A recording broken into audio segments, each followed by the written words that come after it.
अगर 9 से इसकी गुणा करूं 9 दूनी 18 की प्लस 12 नंबर 108 बराबर 7 या 21 के प्लस 12 7 84 यही हो जाएगा। यही होगा। आपने कहा 18 के उधर जाएगा कितना बचेगा 3 के 16 8 24 के का मान कितना आ गया 8। इंजीनियर ऐसे करता है सवाल के का मान 8 आ गया तो 2 के का कितना होगा 8 दूनी 16 3 के का कितना होगा 24। यही आता उत्तर जो मैंने तरीका आपको बताया था उससे भी यही आता था बट मैंने कहा कि जो मैंने तरीका बताया उस वक्त फेल हो जाएगा जब यहाँ 12 और 14 आ जाएगा फेल हो जाएगा तब हमें इस तरीके की जरूरत पड़ेगी। तो ये जो इंजीनियर्स का मेथड है इसकी सिंपलीफाइड फॉर्म को ही हम क्रॉस प्रोडक्ट मेथड कहते हैं। इसकी सिंपलीफाइड फॉर्म को ही हम क्रॉस प्रोडक्ट मेथड कहते हैं। ठीक है भाई अब देख लीजिए अब मैं इसको सिंपलीफाइड कैसे करता हूं आप बताइए 9 की वैल्यू 2 से हुई थी या नहीं हुई थी 9 की गुणा 2 से 18 7 की 3 से 21 फिर बाद में 18 और 21 का अंतर आया 3 यही हुआ 12 की गुणा 9 से हुई या नहीं हुई 12 की 7 से हुई या नहीं हुई। तो मैं यही कहता हूं देखो अब मैं इसी क्रॉस प्रोडक्ट मेथड को यहां लगाने जा रहा हूं। यहां पे आपने लिख लिया 12 12 चाहे जोड़ रहे हो चाहे घटा रहे हो आप 12 12 लिख लो। अब समझो क्रॉस प्रोडक्ट ध्यान से आप क्या करोगे दो क्रॉस प्रोडक्ट बनाओगे एक और दूसरा ही दो ही बनेंगे। इन दोनों क्रॉस प्रोडक्ट का अंतर लेना है 9 दूनी 18 और 7 दिया 21 21 और 18 का अंतर 3 12 7 84 12 निम्मा 108 का अंतर 24 तो 3 की वैल्यू 24 1 की 8 1 की 8 आ जाएगी तो 2 की 16 3 की 24। अब आप समझ गए कि क्रॉस प्रोडक्ट की जरूरत क्यों पड़ी। क्रॉस प्रोडक्ट बना कैसे पूरा मैंने बता दिया। अब हम अब समझ लीजिए देखिए अगर आप जोड़ रहे हो तो भी कोई दिक्कत नहीं घटा रहे हो तो भी कोई दिक्कत नहीं 12 12 आएगा। अगर आप कहते हैं कि मैं एक बार 12 जोड़ रहा हूं एक बार घटा रहा हूं तो एक जगह प्लस लिखना पड़ता और एक जगह माइनस। बात है मैं 20 सवाल कराऊंगा प्रैक्टिस में 20 समझ रहे हैं बहुत होते हैं 20 सवाल में अगर क्रॉस प्रोडक्ट ना आए ना तो या तो मैं पढ़ाना छोड़ दूंगा या तुम पढ़ना छोड़ देना दोनों में से एक चीज करेंगे। अब फटाफट से मुझे कमेंट में याद है तो ये शुरू किया जाए। देखिए सवालों पे आते हैं बैक टू बैक सवाल करेंगे। पहला सवाल आपकी कॉपी के ऊपर आ गया भाई आज आपने व्हाइट क्यों रखा है चेंज हो सकता है बैकग्राउंड इंस्टेंट प्रभाव से। Two numbers are in the ratio 7:5 change करा देंगे background on diminishing each of them by 40 the ratio becomes 27:17 the difference between the number each। आप चाहो तो क्रॉस प्रोडक्ट लगाओ बट मैं क्रॉस प्रोडक्ट वही लगाऊंगा जहां पहला वाला तरीका फेल हो जाएगा नहीं तो नहीं। देखो दो संख्याओं का अनुपात 7:5 है उनमें से प्रत्येक को 40 कम करने पर 27:17 हो जाता है। तो 40 कम करने पर यानी ये 40 है। तो अब हमने एक बात आपसे कही थी या तो क्रॉस प्रोडक्ट लगाओ तो हमने कहा था कि अंतर बराबर कर दो अभी तो हम ये काम करेंगे अंतर बराबर। तो इसका अंतर कितना है 2 और इसका कितना है 10।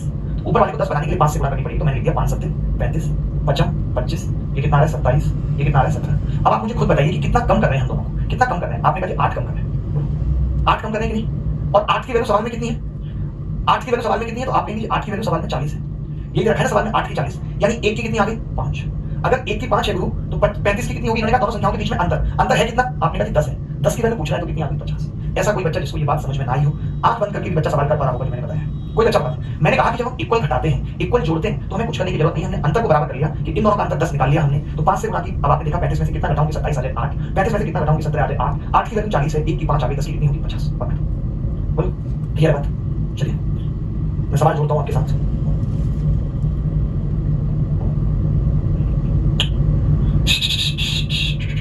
ये सवाल देखो जल्दी जल्दी करना है क्या है सवाल। बहुत सारे सवाल कराऊंगा क्लास में कंप्लीट हो जाएगा टॉपिक।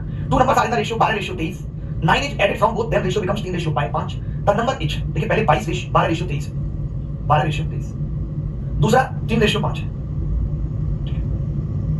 अंतर कितना है इसका अंतर कितना है आपने कहा इसका अंतर है 11 इसका कितना है मैंने कहा बेटा इक्वल कर दो आपने कहा इक्वल तभी हो पाएगा जब इसको 2 से गुणा हो इसको 11 से मैंने कर दी। ऊपर वाले को 2 से करूंगा 24 और 46 दूसरे वाले को 11 दिया 33 और 11 बचे 55। आप बताओ कितना ऐड कर रहा हूं तो आप कहेंगे 9 9 और 9। इस 9 की वैल्यू सवाल में 9 ही दे रखी है। अगर 9 की वैल्यू सवाल में 9 है तो संख्याएं क्या होंगी 24 और 46। करेक्शन कर लीजिए डी बिल्कुल करेक्ट आंसर है डी 46 हो जाएगा। गलत था ऑप्शन डी 46 आ गया। तो आसान था सवाल और करते हैं जल्दी जल्दी करते हैं काफी सारे सवाल देखिए। आपके बारे खुद ही पूछा कि छोटी से छोटी संख्या क्या है। अब देखिए अगर ये सवाल करना है तो मैं आपको क्रॉस प्रोडक्ट मेथड नहीं बता सकता आप नहीं सफल हो पाएंगे। इस सवाल को करने के लिए आपको यही बेसिक मेथड आना चाहिए अंतर वाला। बिना अंतर वाले मेथड के सवाल को करना आपके लिए संभव नहीं। तो देखिए करके बताइए जल्दी फिर मैं बताऊंगा जल्दी बताइए।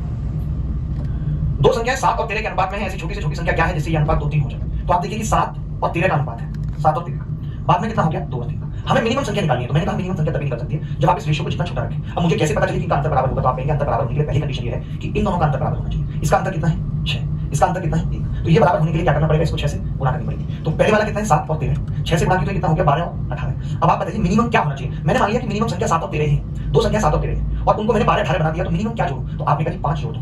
मिनिमम अगर आप 5 जोड़ोगे तो ये 12 18 यानी 2 3 के अनुपात में। यही ऑप्शन है सवाल का यही उत्तर है 5 will be the correct answer. बहुत सुंदर अद्भुत तरीके से बच्चा पढ़ रहा है। बेहद खुशी है हमें इसकी कि अद्भुत तरीके से पढ़ रहा है। कौन से तरीके से अद्भुत अद्भुत से लिया भूत भूत को कहते हैं। बोलो क्या करें 7 देयर ईयर्स यानी 7 साल पहले ए और बी की आयु का अनुपात 4 5 था। आज से 7 वर्ष बाद उनकी आयु का अनुपात 5 6 होगा। अब से 5 वर्ष बाद उनकी आयु का अनुपात क्या देखिए 7 साल पहले 4 5 और फिर 5 6 7 7 बाद। तो देखिए इसमें हमें इक्वल करने की जरूरत नहीं पड़ी। आपने देखा कि इक्वल करने की जरूरत नहीं पड़ी, हमने देखा कि ये भी एक बड़ा है और ये भी एक बड़ा है। आपको ये पता है कि यहाँ से इस पॉइंट से एक बार 7 साल पहले की बात की गई, एक बार 7 साल बाद, यानी टोटल इसका गैप 14 साल है। कह सकता हूँ जो ये रेशियो है इनका अंतर कितना है, 14 साल है। यानी ये जो एक है इस एक की वैल्यू कितनी होगी, 14 ईयर्स। इस एक की वैल्यू क्या होगी, 14 ईयर्स। 4:5 5:6 एक की वैल्यू 14 साल। जब मुझे पता चल गया कि एक की वैल्यू 14 साल है तो सिंपल है कि मैं उम्र निकाल लेता हूँ इनकी। देखिए 5 की 14 पंजे 70 साल, 14 6 72 साल, 14 6 84 होता है 84 ईयर्स। अब देखिए ये 7 साल बाद है, इसने पूछा है अब से 5 साल बाद। देखिए ये पूछा इसने अब से 5 साल बाद। अगर आप अब से 5 साल बाद कह रहे हो तो इससे कितना होगा, तो आप कहेंगे इससे 2 साल पहले होगा, क्योंकि ये तो 7 साल बाद की उम्र है। अब इससे 2 साल पहले मुझे निकालना है तो मैंने 2 माइनस कर दिया दोनों में से, तो आपने कहा ये 68 साल आ जाएगा और ये 82 साल। तो अनुपात कितना होगा, 2 से भाग करने पे 34 रेशियो 41। अच्छा सवाल था, बेहद आसान सवाल था, पेपर में आया हुआ सवाल था, मैंने नहीं बनाया था कोई सवाल, पेपर में अपने आप आया था। मैं फिर से कह रहा हूं कि देखिए ये प्रेजेंट है भाई मेरा, तो सर भाई ये मेरा प्रेजेंट है। इससे 7 साल पहले की आपने बात की, इससे 7 साल बाद की आपने बात की, यानी इन दोनों का जो अंतर है वो 14 साल होगा। अब आप मुझे इससे 5 साल बाद की बात कर रहे हो तो मैं कह सकता हूं कि इससे 2 साल पहले की बात होगी, क्योंकि 7 साल बाद की बस बात है। तो मैंने यही किया कि भाई एक की वैल्यू 14 साल, तो मैंने 70 साल और 84 साल निकाल दिया, उसके बाद मैंने 2 घटा दिया क्योंकि 2 साल पहले की बात पूछा था। आगे बढ़े, ये सवाल देखिए। एक वर्ष पहले ए और बी की आयु का अनुपात 4:3 था, उनकी पारस्परिक आयु का अनुपात अब से 3 वर्ष बाद कितना होगा, तो अब से 9 साल बाद। देखिए अब से पहले उत्तर मैं लिखूंगा अब तो अब से 1 वर्ष पहले था 1 साल, 1 साल, ठीक है। दूसरा अब से 3 वर्ष बाद, 3 वर्ष बाद हो गया। अब इसने पूछा अब से 9 साल बाद बताओ, यानी और 6 साल बाद क्या है। अब से 9 साल बाद का मतलब क्या है, और 6 साल बाद, ठीक है। हो गया खेल खत्म। मैं क्या कह रहा हूं कि अनुपात कितना है, 4:3 और ये कितना है, 6:5। देखिए आप देखें पेपर में आयु सवाल कितने सिंपल है कि ये 2 बढ़ रहा है, क्लियर सी बात है, कितना बढ़ रहा है, 2 और 2। आपको पता है कि टोटल कितना है, यहां से यहां तक का रेशियो कितना है, तो आपने कहा 4 साल, 4 साल। तो आपने कहा 2 की वैल्यू 4 साल है। अब देखना एक और नई बात बता रहा हूं, अब मैं उम्र नहीं निकालूंगा, मैंने देखा 4 साल की वैल्यू 2 है, रेशियो में 2 है। आपको इसके 6 साल बाद बताना है, तो बेटा एक बात बताओ मेरे प्यारे बच्चों, 6 साल की वैल्यू रेशियो में कितनी हो जाएगी भाई। जब 4 साल बाद देखा तो 2 बढ़ गया, 6 साल बाद देखूंगा तो 3 बढ़ जाएगा, 3 इसमें बढ़ाऊंगा तो 9 और 3 इसमें बढ़ाऊंगा तो 8, 9 8 रेशियो। बोलो मजा आया कि नहीं। वहां पे पिछले सवाल में क्या था कि 14 से बात बन नहीं रही थी, बहुत गंदा सा आ रहा था, इसीलिए मैंने नहीं किया। बट यहाँ पे मैंने वो अपना एजेंडा लगा दिया। मैंने कहा कि जब 4 साल के बाद, देखो यहीं से देख सकता हूं कि 1 और 3, 4 साल के बाद जब 2 बढ़ सकता है यानी आधा, तो अगले 6 साल में 3 3 नहीं बढ़ जाएगा, और 6 और 3 9 तो 8 तरह से। मजा आया होगा, मैं मानता हूं, जरूर आया होगा, जरूर आया होगा। आगे सब बच्चों को आगे एक बार दोबारा देखना वीडियो, एक बार से कुछ नहीं होता, दोबारा देखना। ये सवाल देखो, 3 संख्याएं, 2 संख्याएं 3:5 के अनुपात में है, यदि प्रत्येक में से 13 घटाया जाए तो अनुपात 10:21 हो जाता है। देखिए 3:5 है अनुपात, 3:5 और 10:21। अब अंदर सेम करना है, आपने कहा इसका 2 है, इसका 11 है, हमने कहा बराबर कर दो भाई, आपने कहा कर देंगे। इसको 11 से गुणा करनी पड़ेगी, इसको 2 से, इसको 2 से, ठीक है कर दी भाई।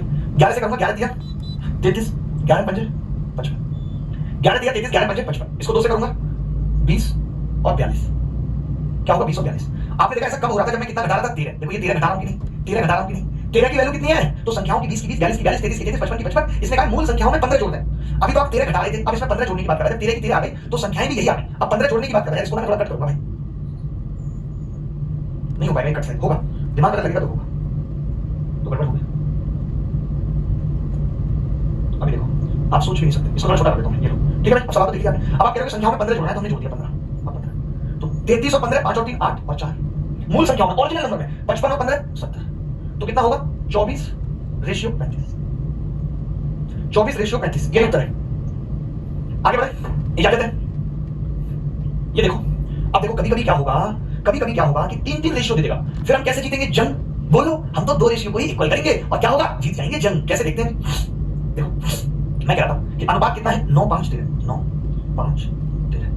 दोबारा में अनुपात कितना है 4 3 5, 4 3 5, ठीक है। कितना होगा 9 5 का अंतर 4, 4 और 3 का अंतर 1। अब 1 और 4 को बराबर कर लेते हैं, 1 और 4 को क्या कर लेते हैं बराबर, तो आपने कहा 4, सिर्फ 2 को देखना है, तीसरा अपने आप बराबर हो जाएगा, देख लेना। तो नीचे वाले को 4 से गुणा करेंगे, अनुपात हो जाएगा अब 9 5 13, 4 से करेंगे 4 4 16, 4 दिया 12, 4 5 20, ठीक है। अब आप देखेंगे कि 9 में कितना जोड़ेंगे 16 आ जाए 7, 5 में कितना जोड़ेंगे 12 आ जाए 7, 13 में कितना जोड़ेंगे 7, देखो सबका 7 7 हो गया, सबका क्या हो गया 7 7, 9 5 13 और 7 7 जुड़ गया। इसमें क्या बोला है कि यदि ए बी और सी अपने हिस्से में, उल्टा लिखा हुआ है सवाल, एक बार करेक्शन कर लेना, if A B C takes कर लीजिएगा, takes 1400 from his NGO, from his NGO. अगर वो अपने एनजीओ से 1400 रुपए ले लेते हैं, ए भी 1400 ले लेता है, बी भी 1400 ले लेता है, अगर ए बी और सी अपने एनजीओ से 1400 रुपए दे की जगह ले लेते हैं, क्योंकि आप देखो ना सवाल में क्या है कि ये 7 7 रुपए ले रहे हैं, दे नहीं ले रहे हैं, तो इन 7 की वैल्यू 1400 है बेटा, 7 की वैल्यू क्या है 1400। यहां से ए की कितनी आ गई 200, 200। सवाल में क्या है कि तो बी और सी के आरंभिक हिस्से का योग बताओ, बी और सी का पूछा है सिर्फ, यानी बी और सी बोले तो 13 और 5 18 की वैल्यू पूछी, 18 दूनी 3600। यही सवाल का उत्तर, करेक्ट कर लेना भाई, करिए दोस्त कि ये एनजीओ से ले लेते हैं, अपने एनजीओ से 1400 रुपए ले लेते हैं। बहुत बढ़िया बहुत बढ़िया। ये समझ देखिए, अभी मैंने क्रॉस प्रोडक्ट तो लगाया नहीं ज्यादा, अब लगेगा क्रॉस प्रोडक्ट। अब देखो अब बिना क्रॉस प्रोडक्ट के नहीं होगा। क्यों नहीं होगा? क्योंकि एक संख्या में 8 जुड़ रहा है और दूसरी में 7 जुड़ रहा है। करे तो करें क्या, करे तो करें क्या, बोले तो बोले क्या, चाहे तो चाहे क्या। एक मीम वायरल हुआ था ना, करे तो करें क्या। देखिए दो संख्याओं का अनुपात 3:5 है, 3:5। पहली संख्या में 8 और दूसरी में 7 जोड़ा जाता है तो यह अनुपात 2:3 हो जाता है।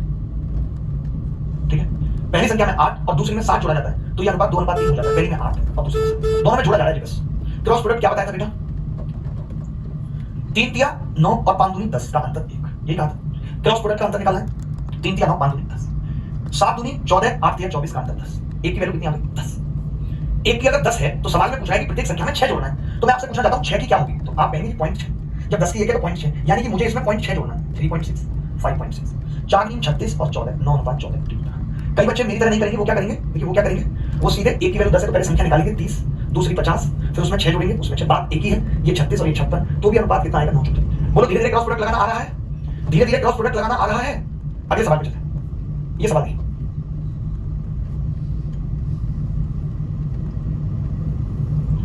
the income of A and B are in the ratio 3:5 and their expenses are in the ratio 1:5. If each saves ₹250, then find their income. A और B की आय का अनुपात 3:5 है तथा इनके खर्चों का अनुपात 1:5 है। यदि दोनों प्रत्येक 250 रुपए बचाते हैं तो इनकी आय क्या है? यदि दोनों प्रत्येक 250 रुपए बचाते हैं तो इनकी आय क्या है? ये बता बोलो। अब देखिए क्या है, आप जानते हो कि इनकम ये लिखते हैं। कई लोग देखिए जिनकी ज्यादा होती है इनकम, समझ लो उनके दिन बचे कम, उन्हीं की होती है इनकम। बुढ़ापे में ज्यादा होती है। ए और बी 3:5। इनके खर्चों का अनुपात एक्सपेंडिचर कितना होगा? 1:5। यदि दोनों प्रत्येक 250 रुपए बचाते हैं यानी सेविंग, इसकी भी 250 इसकी भी 250, तो इनकी आय क्या है? ऑप्शन गलत लग रहा है मुझे तो, कोई बात नहीं। अब देखो एक चीज मैंने क्या कहा था कि अगर इक्वल बचा रहे हैं, आपको भी मालूम है कि इनकम में से एक्सपेंडिचर घटता है तो सेविंग आती है, इसमें से ये माइनस होता है तभी आती है। तो या तो आप इक्वल कर लो, इसका अंतर कितना है? 2, इसका कितना है? 4। एक तरीका तो वही है इक्वल करने वाला। तो अगर हम इक्वल करेंगे तो ऊपर वाले को और कितने से गुणा करनी पड़ेगी? 2 से, तो ये आ जाएगा 6 और 10 और 1 और 5। अब हम कहेंगे ये वाला भी 5 सेव करना, ये वाला भी 5, 5 की वैल्यू 250, 5 की वैल्यू 250 तो एक की कितनी हो जाएगी? 50। अगर एक की 50 हो गई तो 6 की कितनी हो जाएगी? 300 और 10 की कितनी हो जाएगी? 500।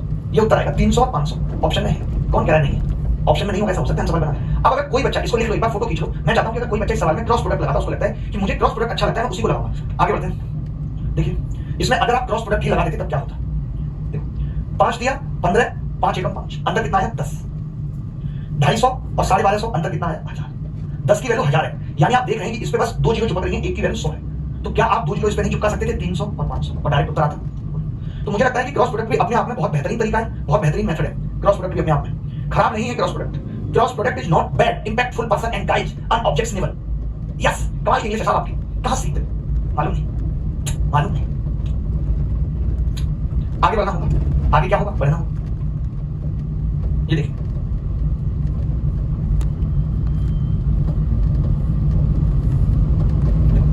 होगा क्या? In a party the ratio number of boys and girls are in 1:2।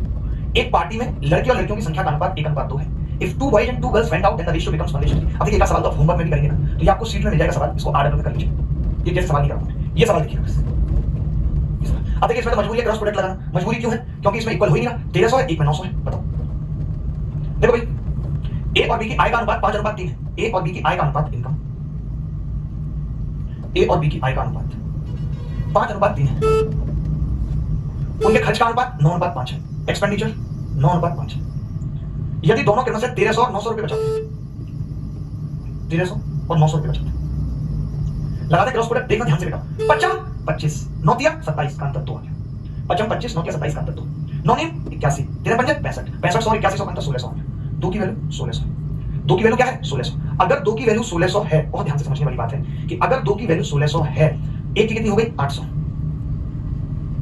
एक की 800 हो गई। हमसे किसकी पूछ रहा? दोनों की इनकम। 5 की 4000, 3 की 2400। ये उत्तर है। अभी आप देखेंगे कि और सवाल आपको घर से करने के लिए मिलेंगे, बट पहले जो मैं बता रहा हूं वो सवाल देख लीजिए। चलिए भाई, अब मैं करूंगा इस सवाल को। देखिए कुछ नहीं, ये भी सेम था कि इनकम का रेशियो दे दिया आपको, ए और बी का, ए और बी का इनकम का रेशियो दे दिया। आइए इनकम का रेशियो कितना है ए और बी का? तो आप कहेंगे 5 और रेशियो 7, 5 और रेशियो 7। अब ए और बी क्रम से 4000 और 5000 रुपए बचाते हैं। ए और बी क्रम से 4000 और 5000 रुपए बचाते हैं। एक्सपेंडिचर पूछना चाहा, तो आपने कहा ए का व्यय, इसका मतलब क्या होता है? 66। 2/3% का मतलब 2/3। इसने कहा है कि ए का व्यय बी का 2/3 है,